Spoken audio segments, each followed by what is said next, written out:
I'm just finished listening to Shabana Mahmood, or as you call her, Shabs, and leader of the opposition, Kemi Badenoch, and it was pretty interesting, I must say. I know we're both going to have strong views on that one.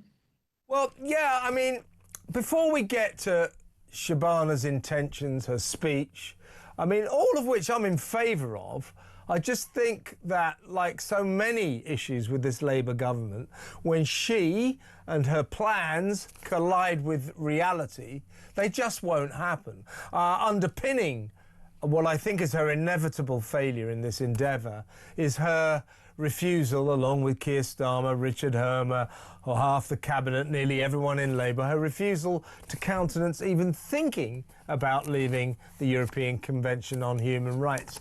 If we don't leave the ECHR, then we don't make our own sovereign decisions. In the end, our sovereign decisions can be superseded by a foreign court, and therefore none of this can happen as things stand. But before we discuss the actual nuts and bolts of what's been happening over the weekend and today with Shabana Mahmood, she gave a lot of interviews over the weekend as well to sort of soften the way for this big announcement today in the Commons.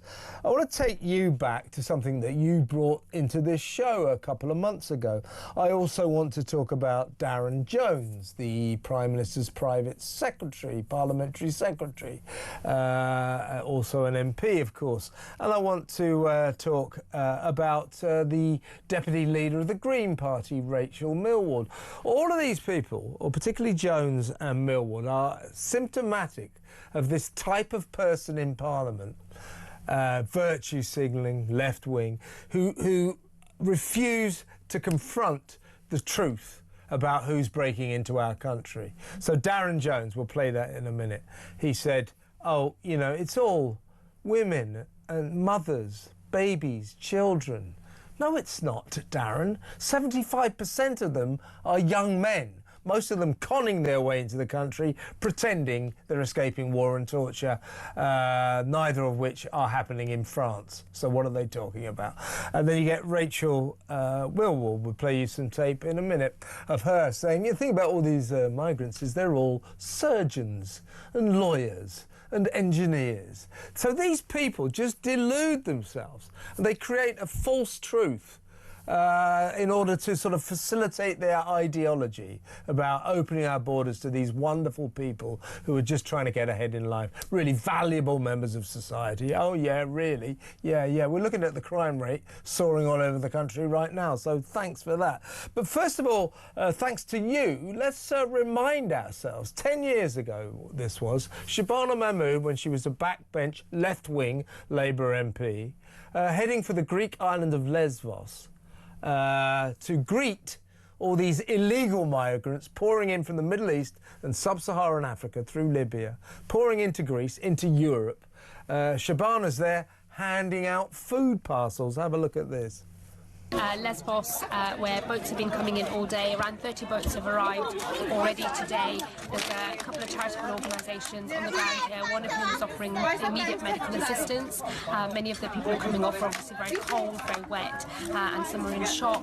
And there's also another organisation here who are offering food and water to the people coming off the boats before they make their way up, a little way up the road from here to a camp where they can start the processing registration process. When there are babies and children put into that position by human trafficking gangs who are coming across in the channel with skin burns from the oil from those boats mixing with the salt seawater, I would ask any of you to look at those babies and children and say, go back where you came from. It is right that we are there to help them.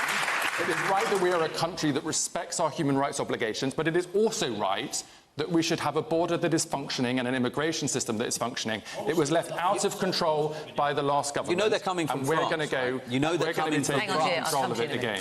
It's right that we take a humanitarian response for those people who are put in those positions, and as the government's policy states, dealing with the criminal gangs who are exploiting vulnerable children to use that route, and then tackling the people who should not be using it and making sure that they're not staying in this country. You can do both of those things without politicising it in the way that you do.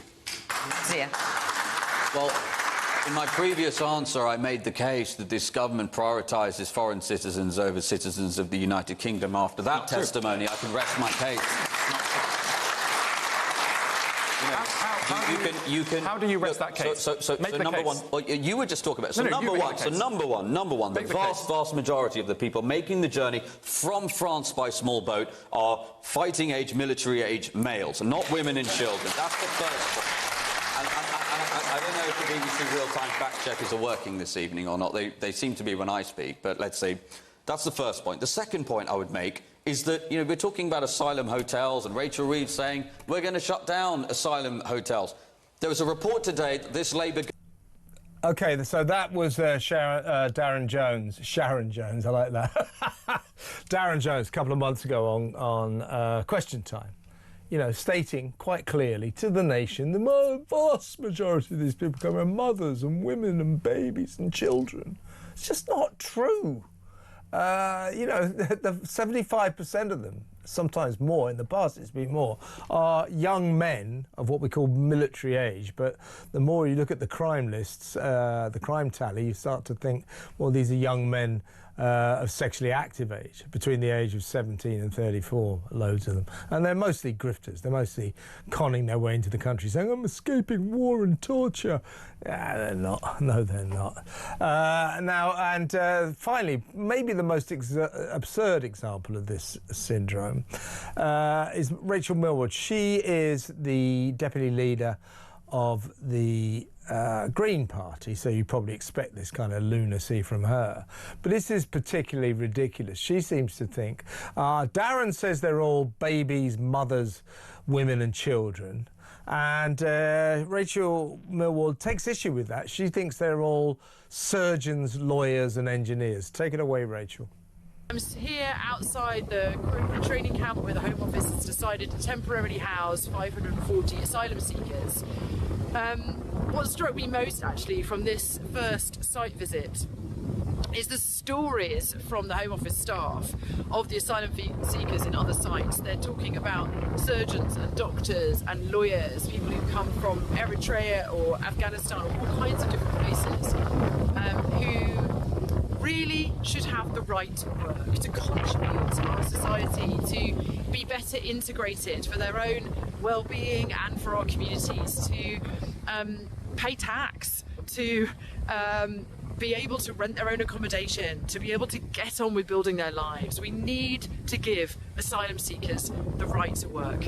These camps are a political decision. We don't have to do it this way. My second question is actually directly to you, Rachel. It does actually go to you as well, James.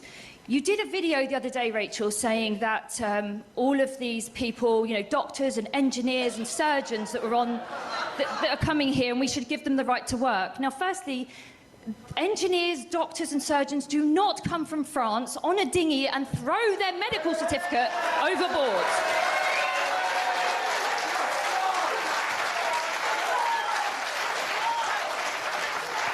It's very clear to me that you really don't understand the small boat crisis. So therefore, I'm going to say, why don't you resign, both of you, and make way for someone who understands the crisis?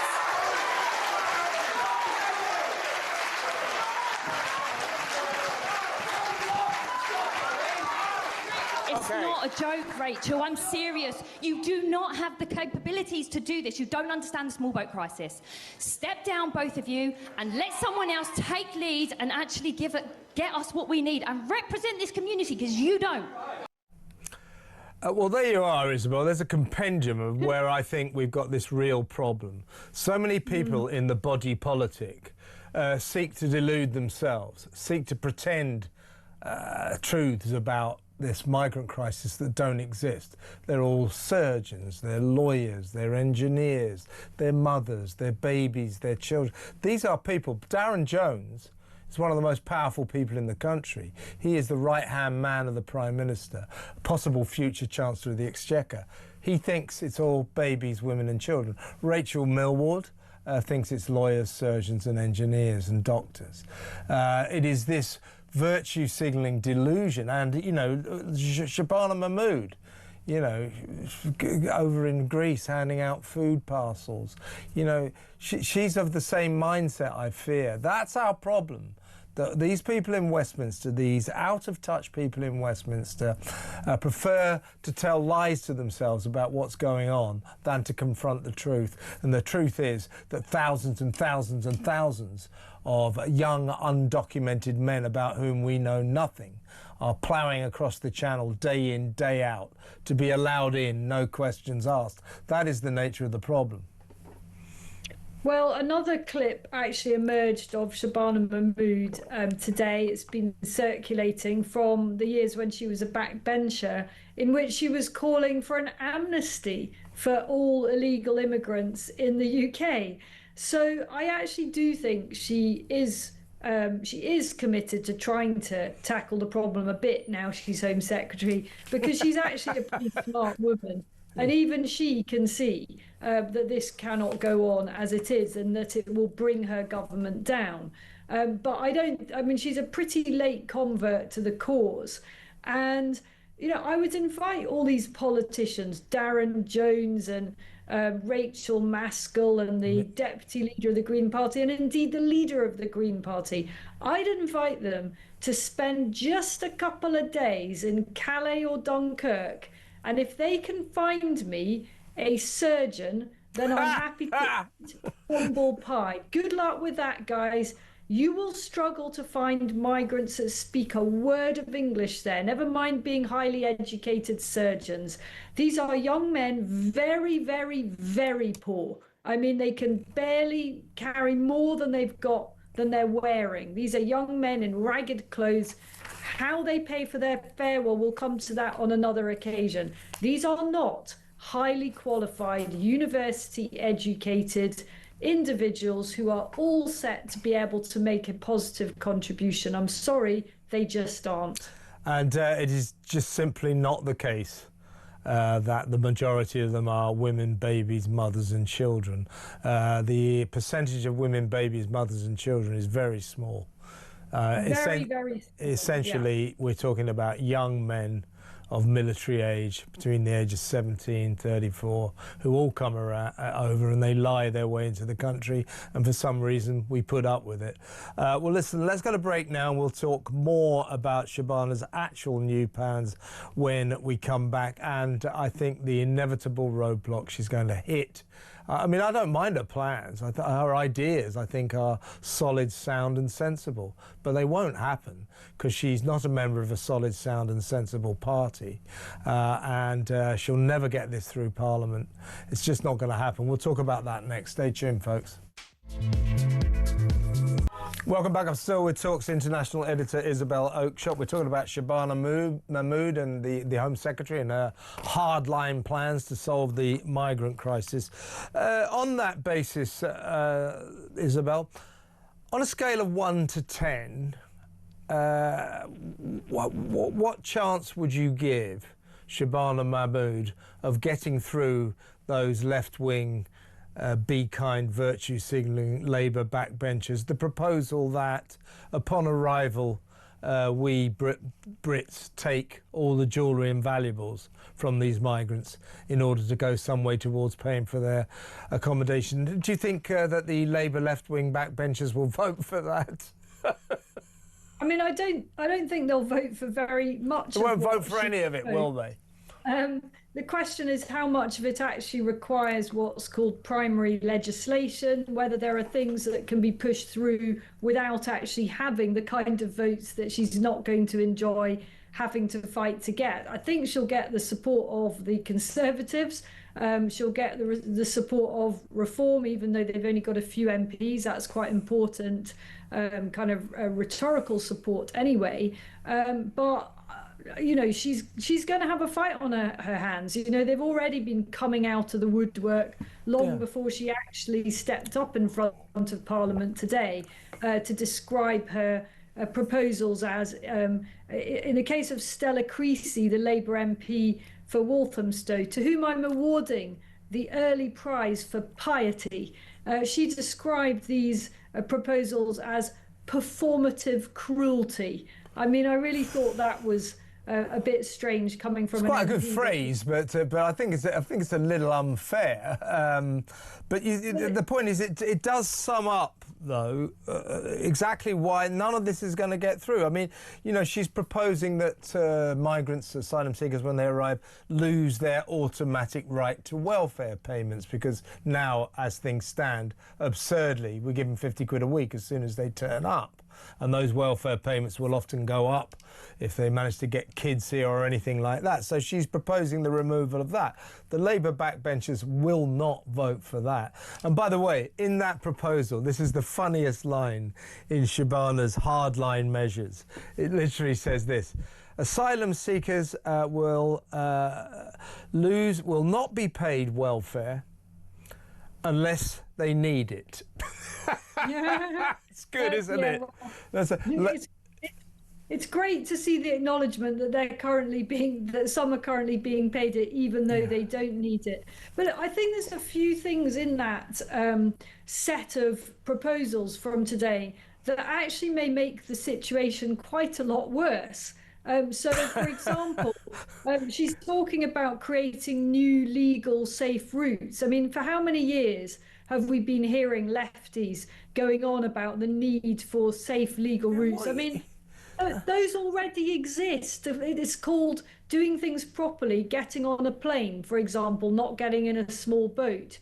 And whenever there is some kind of global crisis, you know, some kind of war that we have a stake in, and even those that we don't, we are always creating safe legal routes, just as happened for Ukraine, where very, very fast-track visas were issued, just as happened for Hong Kong, just as happened for certain very deserving cases from Afghanistan. We now have a load of less deserving cases coming over in the so-called irregular, non-legal routes. So I am worried about her proposal to create legal routes. I'm also worried about all these extra provisions for studying for people from certain categories. I don't know whether you listened on that. New route for displaced students to stay here. Well, you know, welcome world. There's an awful lot of displaced people, or people that call themselves displaced. I'm feeling pretty displaced myself at this point from my own country, which can sometimes feel like a whole other world. So I feel that certain things will be exploited in a way that actually backfires.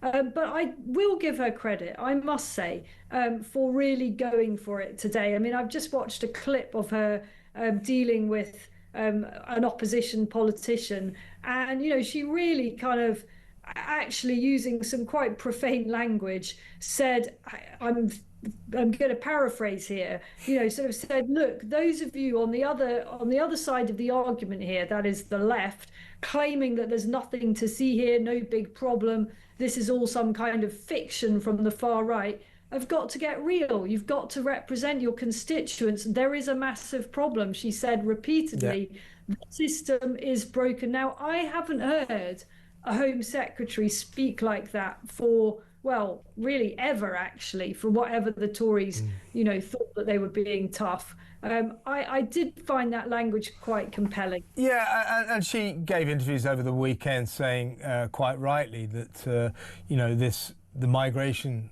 issue, the migrant crisis, was tearing this nation apart.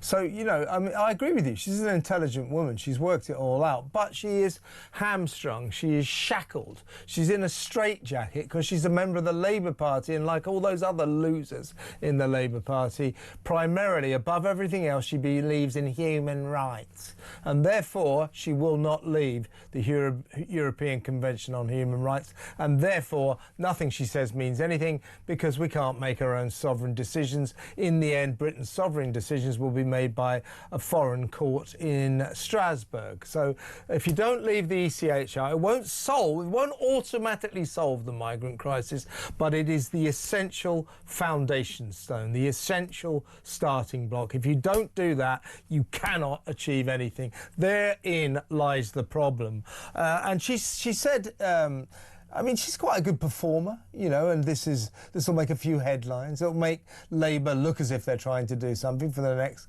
couple of days until everybody realises none of this stuff will actually happen. But she was interviewed by Trevor Phillips on Sky News over the weekend, one of Sky News' only watchable programmes. And Trevor put it to her, he said this one in, one out scheme. You know, he said, and then he quoted all the ridiculous statistics and said, well, he said, isn't the idea that it's supposed to sort of reduce the number of migrants that are coming into the country is a bit deterrent? He said it's clearly not doing that. It hasn't reduced the number of migrants coming into the country. So what are you going to do about it? And she said, I don't accept that. She doesn't accept that the one in, one out scheme is not totally ineffective, because it is totally ineffective. And she actually contended that it is reducing the number of migrants coming into the country. So if she's going to be like that, her heart can be in the right place, but it's just not going to work. And she clearly is also part of Labour's delusional brigade. I agree. It's very disappointing that she didn't acknowledge that, because I really don't know anyone who could possibly mount a credible argument that it's working. And, you know, other parts of her proposals, we know they're doomed before they even begin. You know, Kemi Badenoch actually did quite a good job dissecting it all. And one of the things that our Shabs proposes to do is mosey on down to the to the Council of Europe reform meetings and see if she can persuade people on the Council of Europe to actually change some of the sort of ECHR linked provisions. So she mentioned about how we can't send some people back to certain countries on the grounds that their prison cells are too small. And she proposes to see if she can get that changed. But as Kemi Badenoch pointed out, people have asked nicely before. Other countries have tried this and they've been rejected. So Shabana Mahmood is anytime soon. Yeah, Shabana Mahmood is a lawyer. She should know this. What she's saying is we should lobby to change the way the ECHR works, the European Convention on Human Rights works, particularly with a view to Articles 3 and 8. These are A, the right to a family life, and B, the right to avoid persecution or ill treatment if returned to your country. She says, we're going to get rid of those clauses. Well, that's ridiculous. That is ridiculous. You won't be able to do that. So you think, well, why are you so desperate to remain a member of this club that was formed in 1951 by us, actually, when the easiest thing to do would just be to leave it. We can make our own human rights bill. It's ridiculous. So there's that as well. And you have to also, just before we go to break, Isabel, you have to remember, why is she having to make this sort of great broadside of announcements? Why is she trying to grab the headlines saying, look at us, we're doing something, we're doing something?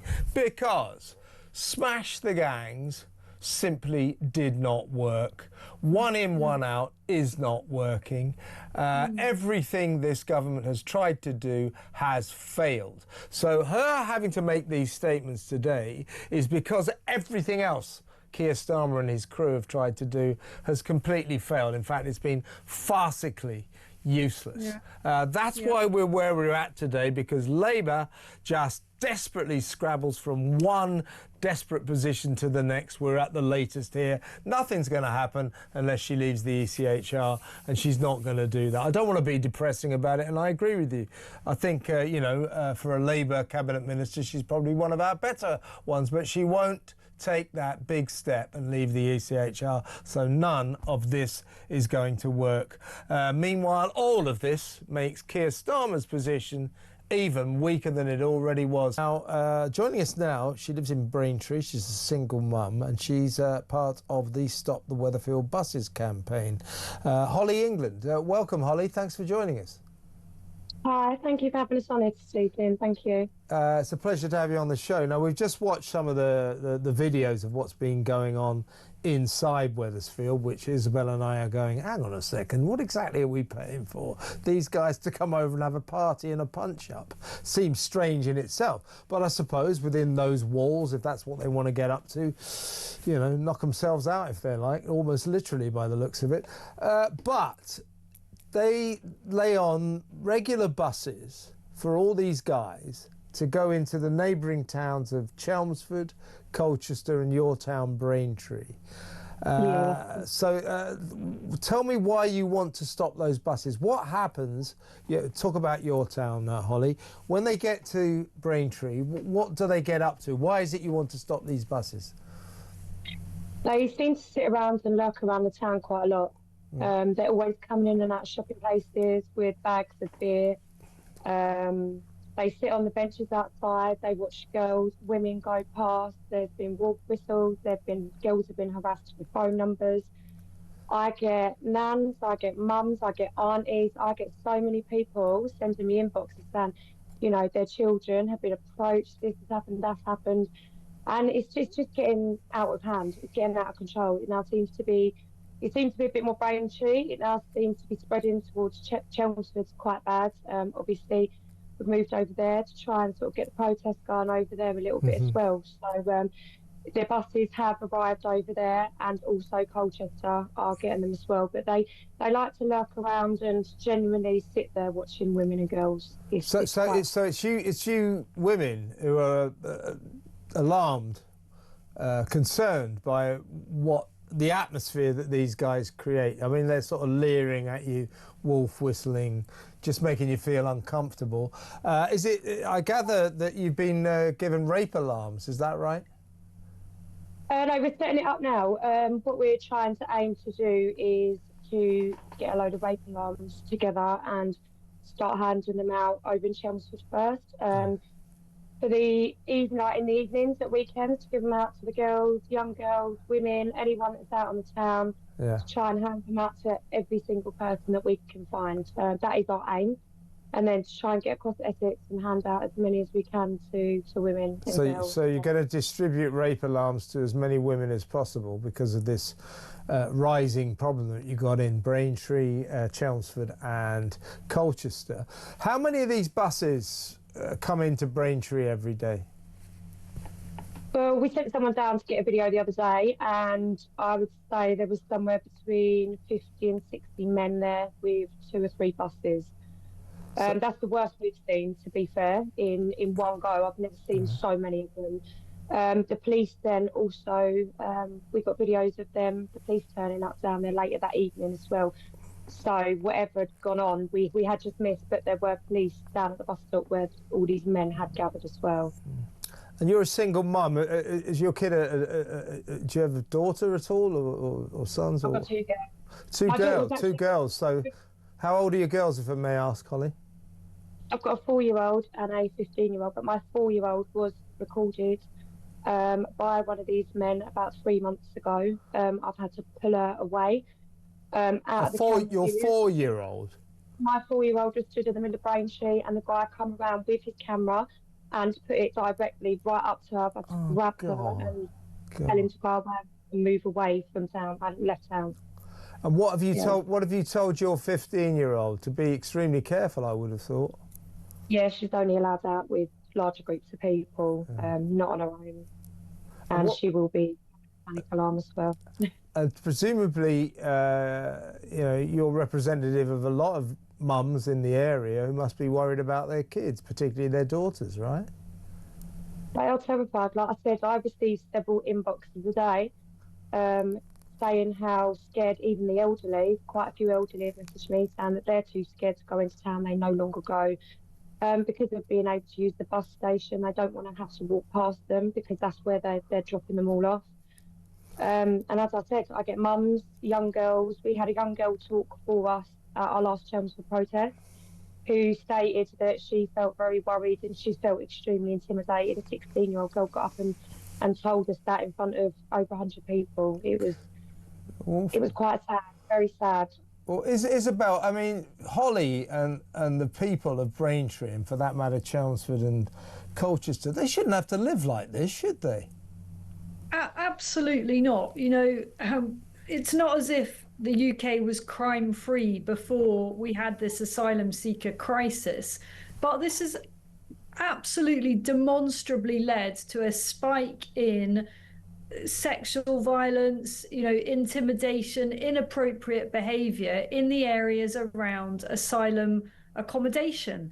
And, you know, I don't want children growing up in that environment. No mother does. I've got daughters. I would hate the idea of them having to walk through, you know, huddles of young men who are just loitering. Now, they are loitering because they have nothing to do. You know, they are there for long periods, stuck in this, you know, accommodation where they're just around each other. So they're either partying or fighting or drinking, whatever it may be. And then when they get out, they're not allowed to work, although we know full well that many are working on the black market. So what are they doing? They're just idling around. And as the old saying goes, the devil makes work for idle hands. You know, what are they going to do except just stand on street corners and, you know, look at people in an inappropriate way? Of course, not all asylum seekers behave badly, but it only takes one or two to devastate lives. You know, there are such shocking cases. One only this week that had come to court in conclusion of a poor 15-year-old girl in Oxford who was raped by an asylum seeker. And, you know, her life has been utterly, utterly devastated. We cannot have this in our communities. Absolutely not. Now, Holly, presumably you've been in touch with Wethersfield, with the authorities, asked them at the very least, could you stop ferrying hundreds of men into our town every day, causing this unpleasant atmosphere, frightening atmosphere? You've been in touch with them. What have they said to your request to stop the buses? To be fair, we don't really get much response. We've emailed James Cleverly several times, and everyone just gets the same reply. They don't seem to want to do anything. They're just going to keep bringing them in. And to be fair, I don't think the actual true numbers are being told. I am being told that they are moving closer to 3,000 in, not 800. Yeah, I mean, I was going to say that. I mean, which has been very true. Obviously, the videos have been true, so yeah. I'm starting to wonder whether this 800 is true, because I have heard it's closer to 3,000. Yeah, well, and what's going on in the amount of buses and the amount of people now lurking to what there was 3 months ago, it seems like there must have been a dramatic increase for that amount to be coming out into the town every day. And is James Cleverly your local MP then? Yes, yeah. And what has he said to you? Just the same sort of email back, that you know, there's not really anything that can be done.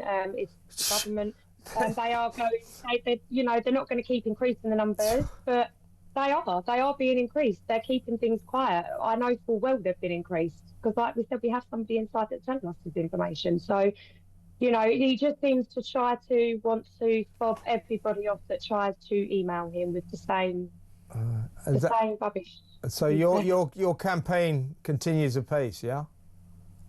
Yes, we've got a protest this Saturday in Tyndall Square, Chelmsford, which the original Pink Ladies will be joining us. That's on Saturday, is that right? Yes, Saturday at 12. Yeah, I've heard about this. Well, look, I wish you all the best with that, and I wish you all the best with your campaign. We'll keep in touch with you.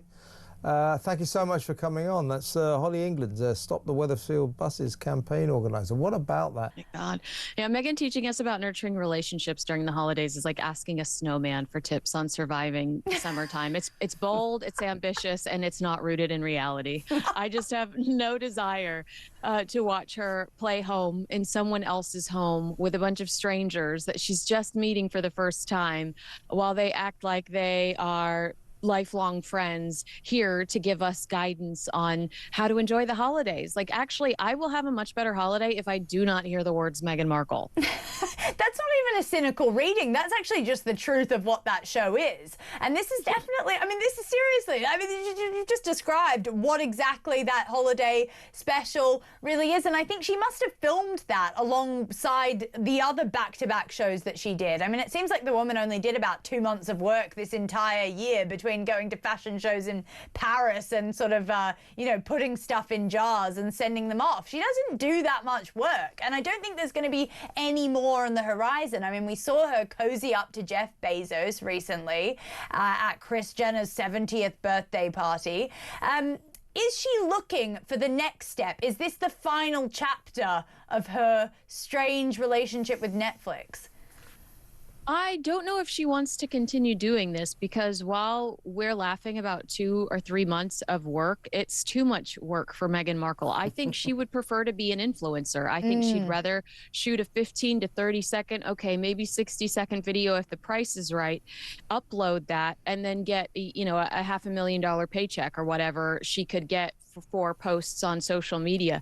I do think that it's much harder work than she cares to pursue. She also hates the backlash. She hates the criticism she receives. She's become TikTok's favorite parody in 2025, and she absolutely loathes that. But I mean, a lot of debate about what kind of star power she was going to get for the holiday special. We know Catherine, Princess of Wales, has Kate Winslet coming for the Christmas Carol concert, which is a huge win for the royal family. Oscar winner, everybody knows her, whether it's from Titanic or just being adorable in interviews, talking about being 50 and very relatable. And Meghan manages to get Naomi Osaka, who's notoriously sensitive to the point of being a whiner and generating headlines that include words like meltdown. You know, sound like they found each other, to be honest. They did. You know, accused of unsportsmanlike conduct back in August of 2025. Exactly. Meghan's met her match. Yeah, I agree with you. It's not exactly, I mean, it was like with season 2, which was a massive flop, didn't even make it to the top 10 charts, which for the amount of money that Netflix has paid is a colossal disaster. You're right. I think everything she has touched has sort of gone to, well, I can't say that on air, but it's not been Santa's good. naughty list. Yeah. Santa's naughty list. Yeah, exactly. It's gone on Santa's naughty list. But I think that's the issue. She is a toxic brand that no one wants to associate themselves with. I mean, I actually kind of came up again. I know there was that drama basically last week about how the Kardashians had her scrubbed from their party videos, or she asked them to have her scrubbed from them.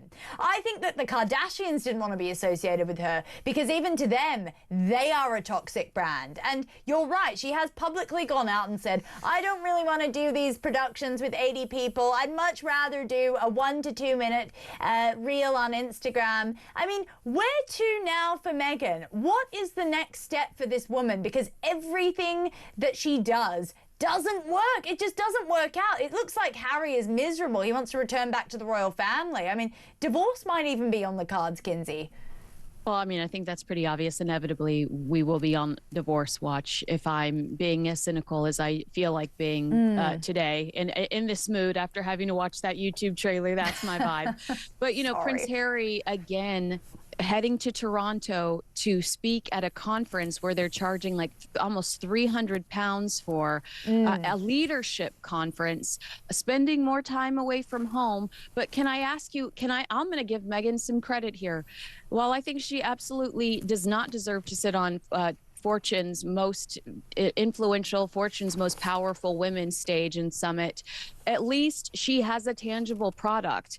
What has Harry accomplished that allows him to stand in front of a room full of entrepreneurs to talk about leadership? He is America's favorite Nepo baby, literally hit the lottery with his DNA. He has loses Senabale this year. African Parks charity, you know what, hitting the fan. It feels insane that some of these companies continue to turn a blind eye and play into this fantasy that Harry and Meghan and their team are trying to get us all to fall under. You're right. He is a hollowed out shadow of a man, and I think that he's been sort of second step with Meghan, and it is sort of, it reminds me a little bit of the Diana King Charles relationship, but I really don't want to compare them because they're very different. But I do think he doesn't like playing second fiddle in a way. I think he was wowed by Meghan to begin with, of course. I mean, as Tina Brown always put it, he was wowed by Meghan because she knew how to make a restaurant reservation, and obviously the world that he'd come from, that's amazing. You know, she really knows, she's a mover and a shaker, she knows what she's doing, type of thing. I think he'd be wowed by any sort of civilian who had a bit of chutzpah to get themselves into Hollywood. So I agree with you. I think we're seeing kind of the end of his career, the fact that he is almost like a thoroughbred racehorse that can only exist within the tracks of the royal family, and he can't exist outside of that institution. And some might say that that's quite upsetting for him, but in a way, you're right. He is the Nepo baby of the entire century. He won the genetic, well, maybe not the genetic lottery with his hair loss, but he won the lottery in terms of being into the royal family and being born into that institution. And what has he done? He's spaffed it all away. He's basically flushed it down the toilet, and he's been aided and abetted by Meghan. So yeah, you're right. And I think probably the saddest thing about this holiday series is that there'll be no mention of either of their families. Their kids will continue to live these lonely lives without their cousins who are over here in London, and they'll have a very lonely existence. And you know what? I've got a lot of time for estranged families. I really do. You know, there's not a family that I know that doesn't have some sort of, you know, strange uncle or auntie or mother who's off with someone, etc. But Meghan isn't upfront about it. It is this manufactured authenticity that she continues to perpetuate to her audience that no one's falling for. Would you agree with that, Kinsey? I mean, it's just weird.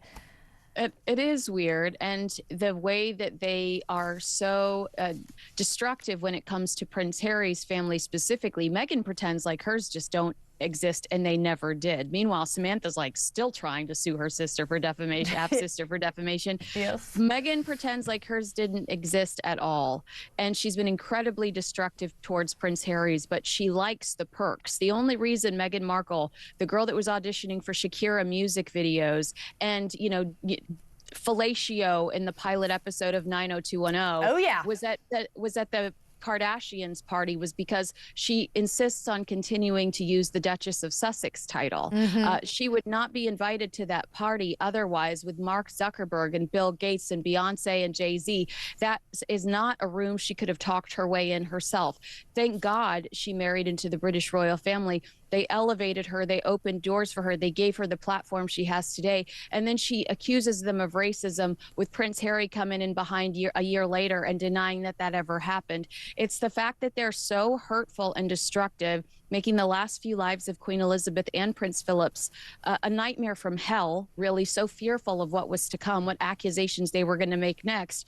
But they continue to use that title and the gifts that the royal family gave them by way of relevance to elevate themselves. If you hate this family so much, if they're racists, then be Meghan Mountbatten Windsor, and you can be Harry Mountbatten Windsor. But they refuse to do that. At the end of the day, she's just a D-list actress that socially mountaineered her way up to the top. And it's annoying because actually sometimes I wish that she would just embrace that. I wish that she would be a little bit more authentic with that. You know, even when she's with her friends, she should talk about, you know, sequestering Harry in the Soho house that night in London. You know, I want to hear those stories. And I think that would make her a lot more likable. But she's never going to do that because she knows that she hides behind this veil. And when I think about the fact that, as you said, she could be spending her Christmases in Balmoral, but she's traded that for Kris Jenner's 70th birthday party hosted at Jeff Bezos's mansion. It just shows me that trash is trash and it will come home to roost. I mean, sorry, but it might be very savage, but that's what it feels like with Meghan. And you're right, without the family name, if there is a divorce on the cards, and I know that you are the one who's always broken that, you broke that amazing kind of story about the divorce book potentially being shopped around. What would Vanity that look Fair did. well, Vanity Fair. I'm not going to take credit for Vanity Fair. I thought that was you. So okay, well, what would that divorce book look like, Kinsey? Well, I mean, I think we probably would know what it looked like immediately, because I'm sure parts of it already exist. She talked about writing in her diary at Frogmore Cottage and stumbling upon that diary when they were given the boot, forced to move out. She openly discusses not having to sign an NDA. She would definitely make the British royal family, and particularly William and Catherine, since she is seething with jealousy over these two, the villains of this story. But I think that she's probably already collecting that evidence today to write that book.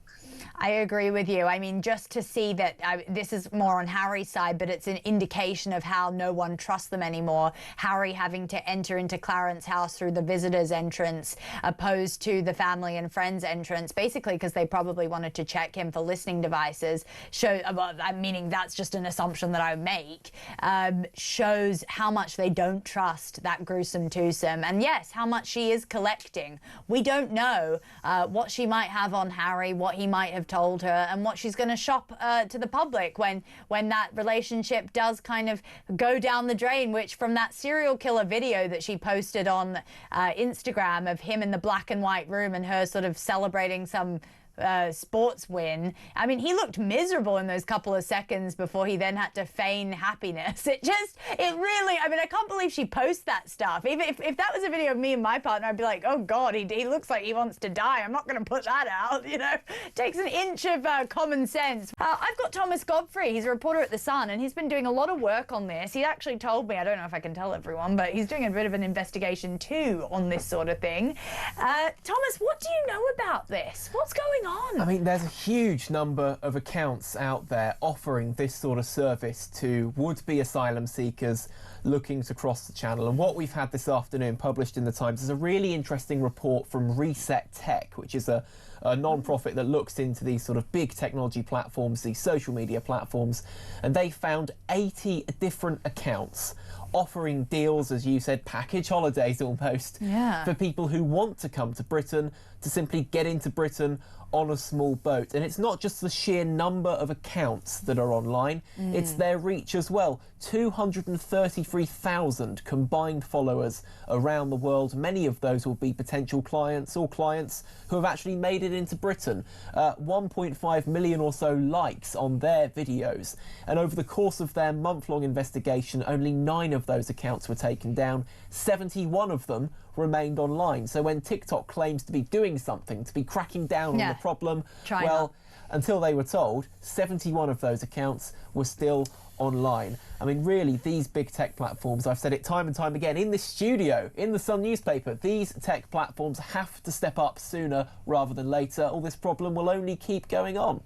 You make such a good point. It is on the tech platforms at this point, but it's also on the government who's had this soft touch policy. Will, I can see your eyes almost popping out of your head right now. Yeah. Look, with rage. These people are laughing at the British government, and they are laughing at you, the British people. So many of these TikToks that you see, they're in the luxury hotel room watching the TV. They're doing those stupid kind of hand signals that teenagers do. It's like literally a brazen attempt to say, ha ha, we are taking advantage of you. Now, should the media, the tech platforms be doing more? Of course they should be. But this would not be happening if the British government made a very simple statement that says, if you get on a rubber dinghy, you will never, ever settle in this country. If they made that statement, you stop the boats arriving in the space of a week. Now, Shabana Mahmood can, talk loudly in Parliament. She can do the whole, kind of act tough routine as much as she wants. But until she says that, you will not solve this problem. Not to mention the whole legal framework, which makes it impossible to deport anyone really in this country, which I know we're getting to later. You're right. If there was a detain and deport, then this business wouldn't exist. I mean, you are outnumbered here, Thomas, by Australians. We did have... and it was a really comfortable dinghy that I got. Calais as well. So exactly. Easy. But we had a massive problem with illegal migration over there. And then we had to enact Operation Sovereign Borders, which ended the crossings in a week because, obviously, the people smugglers were told that if you send anyone across across the channel, they're not stepping a foot onto Australia. And unfortunately, now that we've had 110 asylum applications, we've had over 35,000 come across the channel just this year. I think we're at breaking point, and I think that this TikTok thing, we don't realise. I think when we think about illegal immigrants, we just think, you know, they're these very, very vulnerable people who don't have access to an iPhone, don't have access to anything. No, these are craven individuals with a lot of chutzpah. I'll give it to them. You know, they've travelled between many different countries to seek out a better life, and there's nothing wrong with that. But this illegal route is not the way to do that. What would you say to the government said that they're cracking down on it? It doesn't seem like they are right now, no, Thomas. And a very important point is that earlier this year the government said, pledged, promised, whatever word you want to use, this sort of advert on social media would be made illegal. People would be prosecuted, you'd be fined, you'd be sent to prison. It hasn't happened, and this is still happening.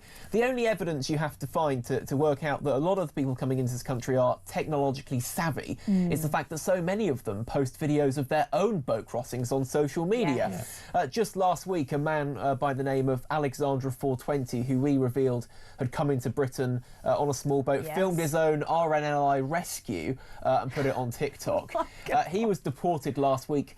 And actually his internet footprint was so bad, he'd made a video instructing his followers how to kill their wives if they were unfaithful to them. He's now out of the country, but another one, a man called DG Osama, who was given asylum in this country and then went on holiday to Afghanistan for 8 weeks, posted that all over social media. I mean, these people aren't just tech savvy, some of them are influencers. I mean, they're actually content creators. Yes, that guy had 70,000 followers, I remember, and it's only thanks to people like Thomas who expose this stuff day in and day out that these people are actually getting caught, in my opinion. Genuinely, I think it's only due to these reports that you're doing that there's light going on to this, because they're just getting away with it. I agree with that. I would also note, when you look at these videos and photos that go up on social media, the amount of times you see these young men, and they're all young men, carrying weapons, whether they be guns or knives. There are several examples of videos that have gone up where they're almost, again, you know, how cool am I? I'm holding a gun as I'm in a rubber dinghy on my way to England. It's terrifying. It is terrifying, and it goes to the fundamental point that if you don't have an orderly immigration system, you do not know who is coming into the country, you do not know what they are bringing in, and you do not know what, well, sadly, we now do know what the consequences of that are for far too many women and children in this country. Thomas, I mean, you can't battle against that point. I think it's true, but I think that TikTok is a very, very good wing of marketing for these people smugglers. It took me the other night. I was just kind of, this sounds a bit silly, but like I did get a bit bored, and I went on TikTok, where I spend actually a lot of my time, too much of my time. And I thought, exactly, I thought, oh, how long will it take me to find a people smuggler? It took me 5 minutes. I DM'd him. I posed as, you know, a Vietnamese migrant, and he sent me across the deals. That's how easy it is. And it goes from about £1,500 just to go from Calais to Dover, or £10,000 to come all the way from Dakar, or a Vietnamese city, or Eritrea, if you can get out of Eritrea and come to the UK, or even Kabul. I mean, you can go halfway around the world and book all of the travel packages, all illegally, from your phone.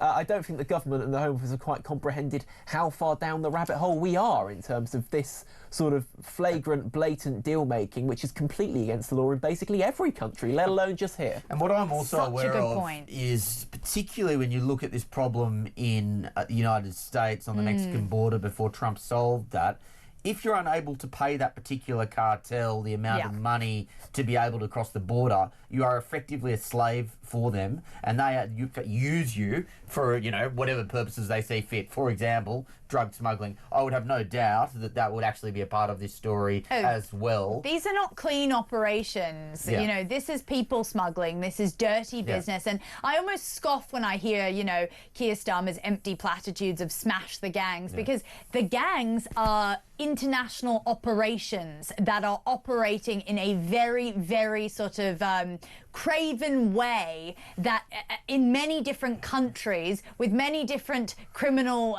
circuits around them. So it's a very, when he says, oh, I'm going to smash the gangs, that doesn't mean popping a few boats, you know, at Calais. This is a massive thing that he's trying to dismantle, that he won't be able to. And, you know, when I think about DMing a people smuggler on TikTok, that's also how easy it is to maybe get some of these people that are on the front lines. It's not that hard in that way to get those more sort of those people who are putting the people on the boats. There are camps in Calais. I've been to Calais. Yeah, you have. There are camps in Calais. And there's one side where it's the sort of asylum seeker side of people who are just there to fill up their water bottle, get some food, go into town on the bus. And there's another side, which I was told was the selling side. And that is where every once in a while you will see representatives, very low-level people in the absolute grand scheme of things, who go into the camps to try and find people and either sell them at a deal to come across the channel or upsell them or get them across quicker. And I was shown messages that people have been sent in the dead of night, come to this location and we'll launch the boat, we'll run into the sea. People there have tried 6, 7, 8, 9 times to come to Britain illegally. Either the weather wasn't good enough or they've been caught, on one of the rare occasions they are caught, by the French police. But it's not just an internet thing. These gangs are so big, they are so grand, they are so massive, and they are so organised, as the name suggests, that they can have boots on the ground in plain sight of the French police, who we're paying £480 million a year, by the way, for very little results. And still get away with it. It's like the drug cartels. The drug cartels. Oh, they're hand in hand, really. Yeah, well, many of them are. But in terms of the fact they are very successfully and efficiently run operations, and as long as there is going to be an incentive to enter this country, and by the way, Mahmoud's recent reforms still provide incentives to enter this country, you're going to have opportunistic criminals who form parts of these gangs who will set up operations to be able to make that a possibility. And if you smash one gang, to use Starmer's ridiculous language, another one will pop up the next day. Well, look, I'm not trying to get tinfoil hat here, but there are a lot of people making a lot of money off people smuggling right now, and it does lead me to say, why isn't the government doing anything about it? I mean, none of their plans have worked thus far. I haven't heard of one single gang that they've smashed. I mean, I know that they've deported quite a few people under their various schemes, but it doesn't seem like they're doing enough with their promises. I am going to keep both of you because I'm enjoying this conversation way too much. We're going to talk about something a little bit more positive, actually, a bit of a win after these messages. Welcome back. Welcome back. Sorry, we're talking about potentially going and doing some secretive reporting. I don't want any of you guys to be privy to that until we do release it, but do stay tuned. Maybe we'll get it past the bosses, maybe one day. I want to talk about this asylum win. Now, Thomas, talk me through this. What's been going on? You guys have had an actual win.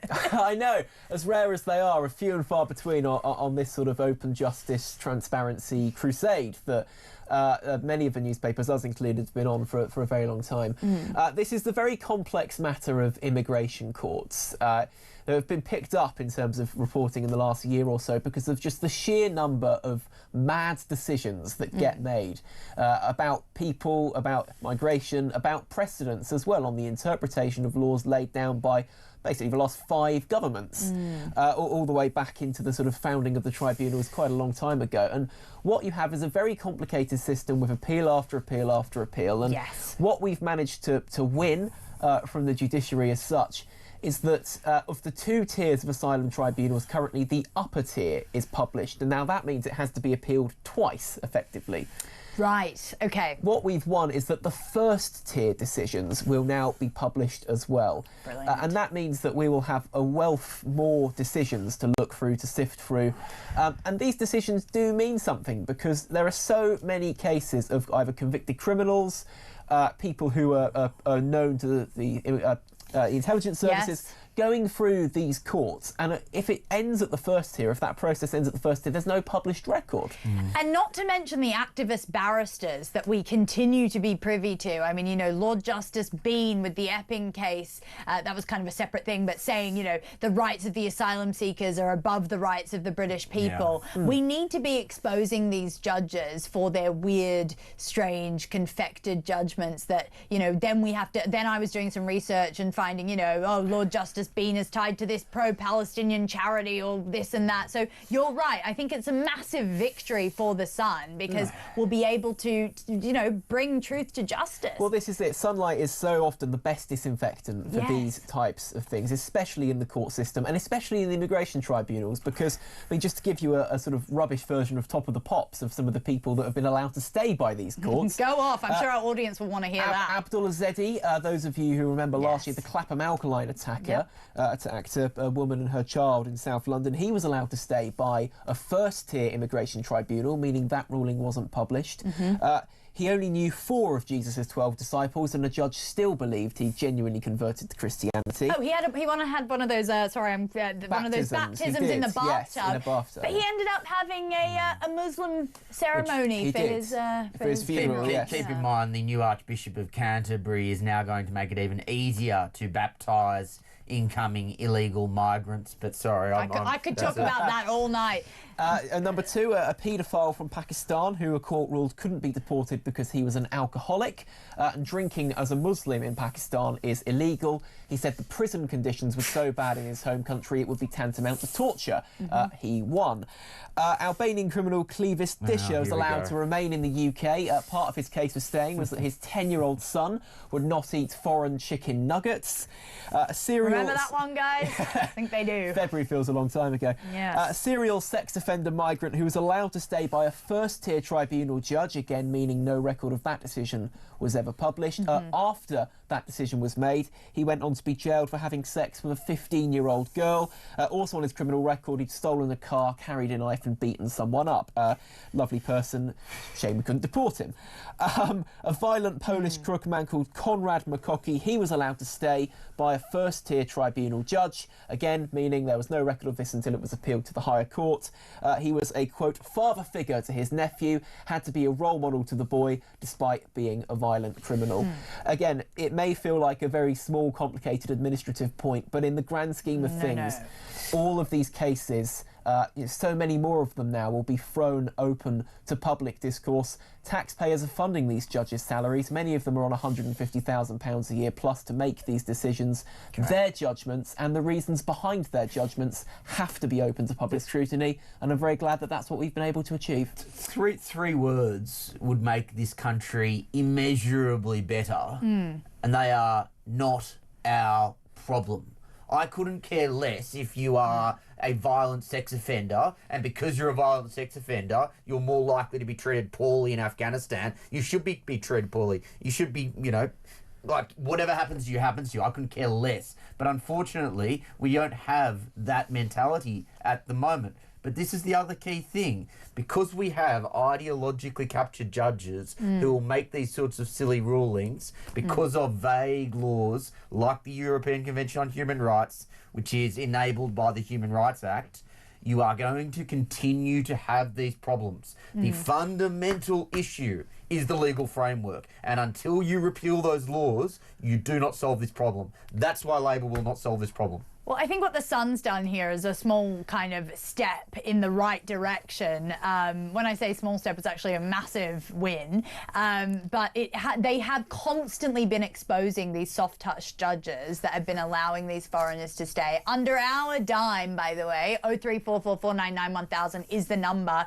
If you are absolutely enraged by that shopping list of sex crimes and sort of violent criminals that we've been embracing with open arms in this country, it's actually, it enrages me to no end. I've got a lot of different messages and calls about this. A lot of people are very happy with all the work the Sun's been doing, which I'm happy to see. But, you know, you shouldn't have even had to bang the drum like this. You know, you really shouldn't have. So do you think that we're going to see really bad things come out now that we'll be able to be sort of privy to everything that's going on in the court systems, or will this be holding them to account? Well, I mean, look, the ones that you get at the ones that make it to appeal stage, the ones that make it to publication, many of those are shocking enough already. There are convicted murderers in there. I mean, you can go back and search yourselves on the archives if you really want to. And so, you know, transplanting, I mean, there's sort of 80,000 cases a year go through those courts. There's 83 courtrooms in the country, 12 different places. I mean, just by sheer numbers alone, it's very likely we're going to see some judgments made that by people who really do need to be held to account and currently aren't. And Thomas, this is a wonderful piece of reporting, but I am calling it a qualified win, because if some of those stupid stories that you just read out don't lead to change, then quite frankly nothing will, short of a change of government. If chicken nuggets remains an excuse to stay in this country, unfortunately it looks like we're going to need something more than more examples to get to change. Well, maybe when Lord Justice Bean or Justice Hollyrod or any of those woke justices that I can think of off the top of my head make their next decision, maybe they'll think, oh, Thomas might write a really damning article that will be on the front page of The Sun about me. Maybe I shouldn't let this triple convicted sex offender, that's a hypothetical case, by the way, past and just let him back into the country. I think we do really need to hold these people accountable, because for a very long time they have been allowed to push their liberal woke ideology onto their judgments, and it's only led to more sort of sexual assaults, more horrible things happening out on the streets, you know, just like we've seen with the acid killer. I remember that, and just not even wanting to leave the house that day because I just felt so unsafe. So there are real life consequences to these judges that sit in their warm, cozy boxes and decide things. Nuraya Khan, she's a journalist, and she's got some views on this because she's come face to face with it. Welcome to the show. Hi, thank you so much for having me. Thank you for coming on. I've always been watching your appearances and sort of being baffled by what you tell me about what it's really like under Sharia law. Is that something you experienced? Yeah, absolutely. I mean, personally, I had to flee from Sharia law myself when I was kind of dealt with the full brutality of it when it comes to a woman pursuing divorce, because within Sharia law, that right is unilaterally given to a man under strict Islamic law. And so you have to fight tooth and nail, if that, to even be granted one. And it got to the point in my personal case where it just got too dangerous, because there's so many other punishments that they can use against you. First and foremost is disobedience towards your husband, and that's what they charged me with, which was essentially about to use a Sharia law to kidnap me and send me back to an abusive husband, whereby I can't leave the house without his permission. And that comes directly from a verse in the Quran itself. And that is how they treat Muslim women out there, because you have no choice to enact any other law, even if you've got a different nationality or you come from somewhere else. You have to use Sharia if you're a Muslim. All you need to do, right, is utter divorce, divorce, divorce 3 times from the male side in order to enact a divorce under Sharia, correct? Yeah, absolutely. The male just has to pronounce that word 3 times on 3 separate occasions. And it's got to the point now in countries like the UAE and I believe Saudi Arabia as well, where a man can literally just text that to his wife and be like, don't come home. Oh, just a cheeky WhatsApp, 3 divorces and it's all good. Yeah, absolutely. I think the Imran Khan, when he was Prime Minister of Pakistan, did that to his wife. Oh, did he do it to Jemima? Poor Jemima. No, he did it. He did it to another British Pakistani lady. Jemima wouldn't put up with that. Not at all. But no, you're right. It's been used time and time again. And the issue with Sharia law is that because it's such an extreme version of Islam, you know, there are things like within this study, when asked about how desirable it was for homosexuality to be outlawed, 17% said it was very desirable and 10% said it was somewhat desirable. I want to bring Myron into this because he's really studied Islam quite closely and he's got a lot of thoughts. Well, I just wanted to ask Nuraya a question about, you know, there is Adil Ray who came on, he's a Good Morning Britain host, and he basically said that, you know, he championed Mamdani getting elected and sort of said it'll bring in Sharia, which he would say is social justice. So his idea of Sharia is this kind of very benign, liberal kind of social justice. Do you think this is a problem now in the West, that we don't really understand this word Sharia, and when we hear the word Sharia, our gut reaction is that we know it's this kind of 7th century draconian legal system, but it's been painted by the liberal elite media class as being this kind of very benign, cosy, kind of almost left-leaning Green Party type thing that we all want. And do you think that's a problem that's going on in the West at the moment? Oh, absolutely. And I think it's a deliberate tactic that they've all employed. For example, this social justice element to it, where they even term the word jihad as like an internal struggle and not the kind of expansionist agenda that Islam has to, you know, be in a constant state of war with the West or any infidel nation, so to speak. But within that Sharia, which derives itself directly from the Quran, because it's divine law, essentially, you get things like the hudud punishments, which are literally amputations of hands and feet for stealing, theft, throwing homosexuals off of the highest roofs of, you know, buildings, all these kind of things. So it is mind-boggling to me how the left even stand by and champions this. But I think on the part of so-called liberal Muslims, it is a very deliberate tactic to just allow us to kind of, you know, get used to or comfortable with the idea that this is just something part of their religion that's quite benign. Yeah, can I just ask you, Nora, do you class yourself as a Muslim even now? Absolutely not, no. Absolutely not. Do you think there is such a thing as a liberal Muslim? I think you're in a state of perpetual cognitive dissonance if you're trying to live like that, so no. That's a good word.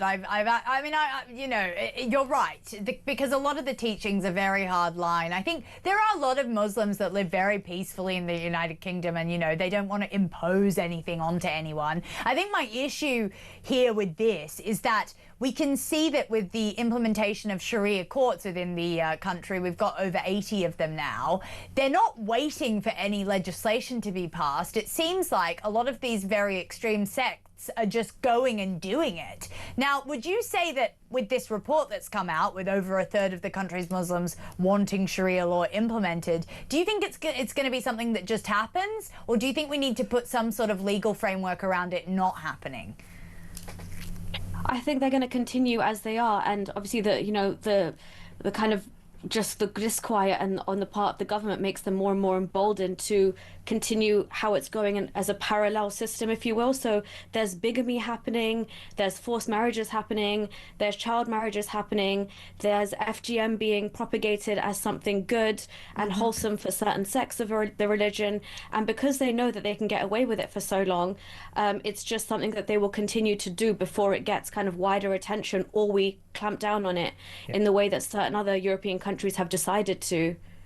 Yeah, I think the problem is this, that when you have mass immigration, first of all, you have large numbers of people coming from non-European countries, from Muslim predominant countries, they come to Britain. Now, what you do, naturally, migrants will go to where there are other migrants of the same nature, of the same country, same religion. So then you get basically densely populated areas of the country, which are, you know, like Tower Hamlets, for example, almost exclusively Muslim in different parts. You know, parts of Bradford, 75% Pakistani and so on.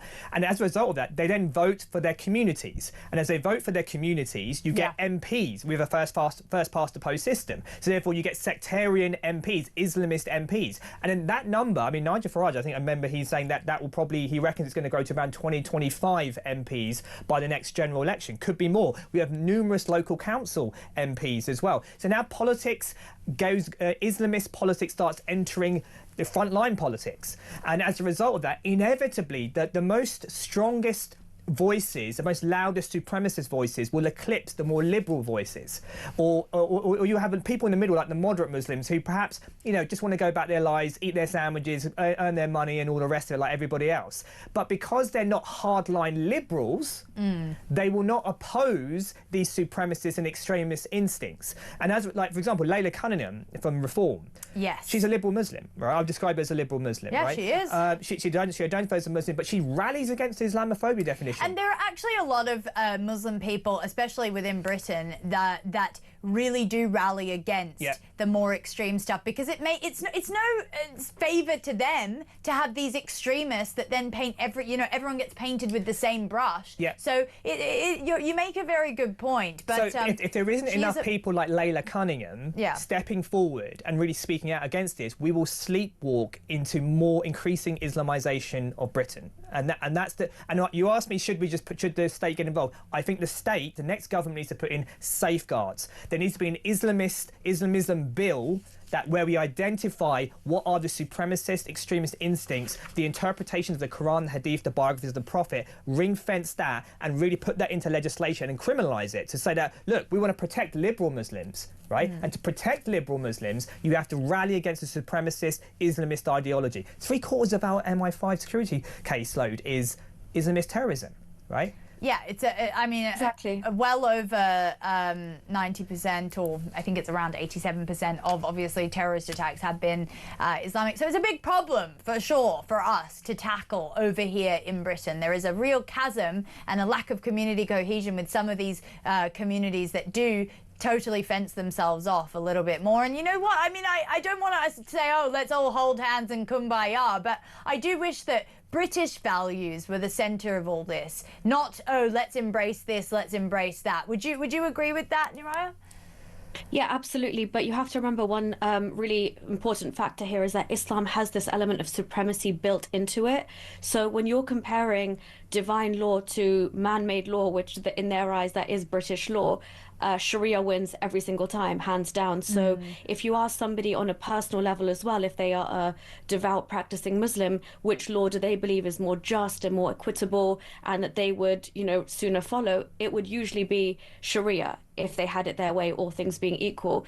And then as the enclaves we see, like where more and more Muslim communities do gather and mass migration takes form, a lot of the women that come over, for example, have no idea that British law is actually more favorable to them, and they just get roped into going to their local mosque or turning to their local imam, or their local Muslim MP directs them to those ways, and so they struggle to get divorces, they don't get custody of their children, whereas British law can enshrine those things for them very easily. And so you've got this complete divide because there's just a complete lack of ignorance as well.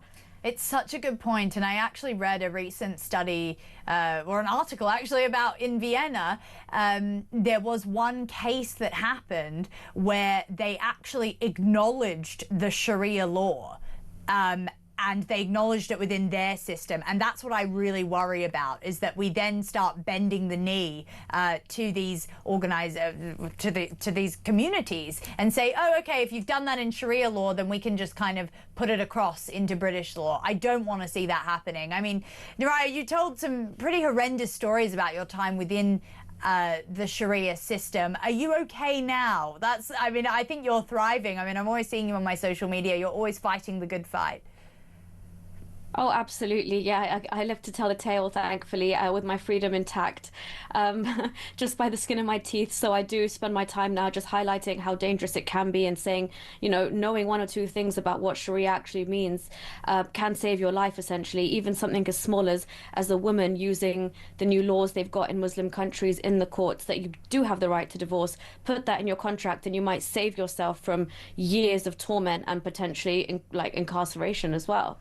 There you go. I always say it is the second generation that's always more amenable to this sort of thing, because they get very wistful about something they know nothing about. So it's always good to have your perspective on, because you've been through it. You've been in a Sharia law system and you didn't like it very much. Wow. Maybe because you're a woman, maybe because you're a sensible person. Nuraya Khan, thank you so much for joining us on the show. That's such an interesting insight, isn't it? Yeah, I mean, I was going to say as well, I'm a devout Hindu, right? So Hinduism has this kind of dictum, which is basically the truth is one, but the wise speak of it in many different ways. So there's many ways of approaching. So if you say you're a Christian or a Jew or you're just an atheist, I still look at you as equally legitimate on your spiritual path, winding your way through life as I am. Whereas when you get to Islam and you get to Christianity as well, they believe that essentially either you're on the right path or you're on the wrong path. There is exclusivity of truth. Now, a Christian will say, look, they'll look at me perhaps, if they're a conservative Christian, they might look at me and say, look, Myron, you're probably just still, I'll pray to Christ that you find the light, right? That's what a conservative Christian might say. But an Islamist will look at me and say, you're an enemy of God. Right? It's the different tone that the supremacist... And we're talking about extreme Islamists here. We're not talking about every Muslim person on the street, by the way. No, but by definition, an Islamist, that's what we mean by Islamism. That's why I use that specific term, the Islamist. So a liberal or moderate Muslim wouldn't look at me in the same way, but an Islamist sees me as basically not only incorrect in my path, but an actual enemy, and actually as someone who is subordinate to the Muslim. And that's what we see in most extreme versions in ISIS and so on. And there's a verse in the Quran that says that makes the Christian and the Jew pay the jizya, the tax, and that if you're a polytheist, then essentially you should be killed. And so what happened with the Yazidis and with ISIS? They tried to make the Christians and Jews pay the tax, but the Yazidis, because they were seen as polytheists, were killed and their women taken as sex slaves. Now you have mandates in the Quran with that. Now a liberal Muslim and a moderate Muslim will look at that and say, look, that was meant for a different time. It's not relevant for now. They'll find new interpretations. All of that kind of stuff. But an Islamist will say, no, we must do what it says on the tin. We must take the literal interpretation. This is the final revelation, and we must follow it. Remember when children's shows were just sort of fun times and giggles and, you know, you just have fun with them? Well, that's not like that anymore. It's really not. You need to be really careful as to what your kids are watching. Someone who cares a lot about this is Shelley Charlesworth. She's a researcher at Transgender Trend and a former BBC journalist. Shelley, welcome to the show. Hello. Thank you so much for joining us. I just wanted to jump right into it. What's going on? What are you working towards? And what have we identified is the issue here with BBC children's programming? Right. Well, Transgender Trend likes to make that link between what's happening in the medical world, the medicalisation of children with gender-related distress, and where they get these ideas from. So that's why we've always been concerned about what goes, with the BBC's output. In fact, we've been writing to them since 2015, and from 2020 we were writing quite serious letters about impartiality and the lack of evidence for the programs that they were putting out that indicated that children could change sex or maybe are born in the wrong body, that sort of thing. And we got absolutely nowhere. We couldn't get a meeting, our letters weren't answered. It's been a real uphill struggle. So the recent dossier, the recent memo has really helped us in that it's brought the issue to the fore. And like other groups, we've all got the receipts for how the BBC didn't listen to us.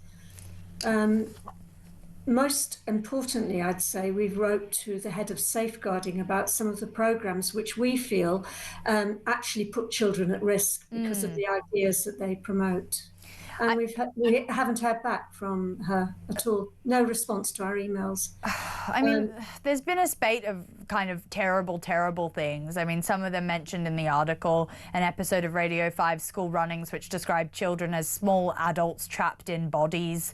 You know, we've obviously had sort of an encouragement just in the general media, but this insidious play at getting kids while they're young hooked onto this ideology, which I think the BBC really has been complicit in pushing. Would you agree with that?